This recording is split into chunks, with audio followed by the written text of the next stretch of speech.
I should be writing number 479, I think. Monday, February 3rd, 2020.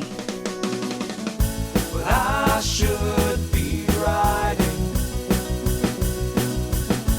I should be working on my craft.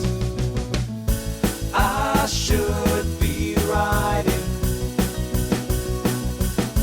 I should be submitting my next draft.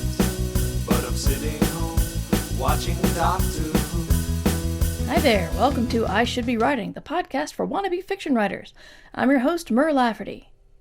And remember last week when I said I hated resolutions? One of the reasons I hate resolutions is when you think, oh, I'm going to do this thing this week. And you don't do it. You've got that minor disappointment of, oh crap, I didn't do the thing. When you say, I am making a 2020 New Year's resolution to do the thing, and you don't do it, well, dang, what a failure are you.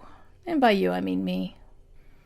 Last week I had half a productive week and then had some personal anxieties hit and was unproductive for the latter half of the week, as you well know, because I didn't get podcasts out on Thursday and Friday.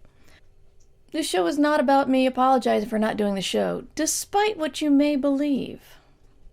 Today I'm going to talk about something that's so simple.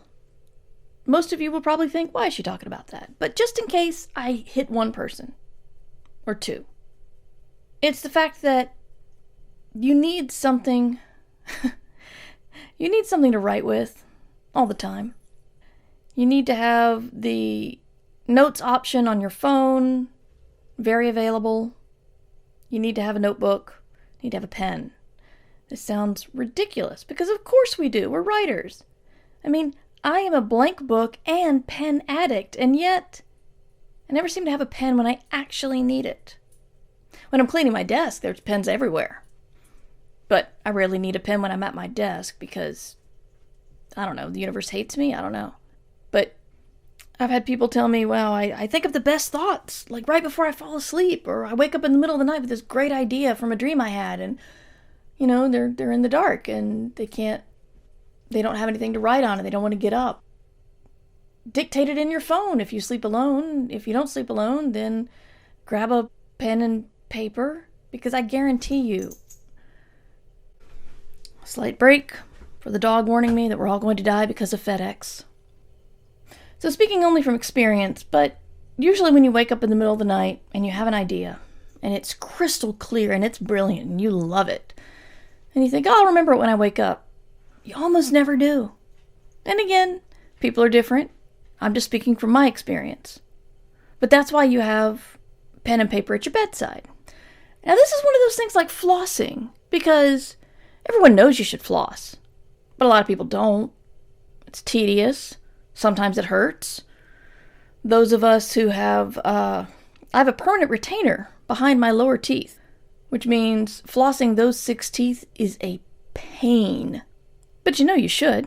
And so, even though you're thinking, Mur, this is absolutely lower than writing 101 advice, I'm betting you don't have the ability to write notes everywhere you probably should need it. And I'm betting you don't floss, but, you know, I'm just being a jerk here. And of course, as I always say, this is my problem too. I have blank books and paper all over the house. But when I'm leaving, I think, oh, all I need is my keys and my wallet. And I grab my keys and my wallet and I go. And then I'm out and I'm thinking, I need to write something down. Aw, crap. I'm a bit of a clutter fiend. I don't like carrying purses because they tend to attract a bunch of crap, which makes looking for things very difficult. Looking for things like keys and sometimes pens. But it's necessary. So I am going to try to set up some notebooks around the house because I've got a million of them. I'm looking at them. Boy, I've got a lot of notebooks. And I challenge you to do the same thing. Next time you make notes about something, I challenge you to write it on a fresh piece of paper, not in the back of an envelope.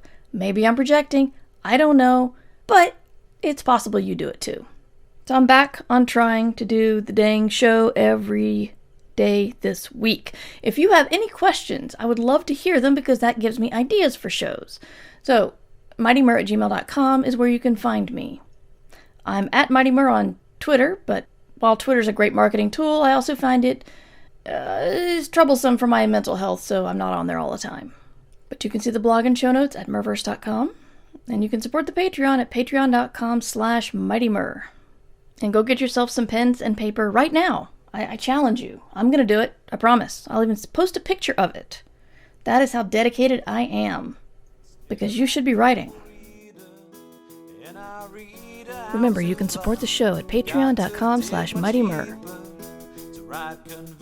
I should be writing theme music provided by John Anelio. You can find more about him at johnanelio.com. This podcast is distributed under a Creative Commons Attribution Share-alike license.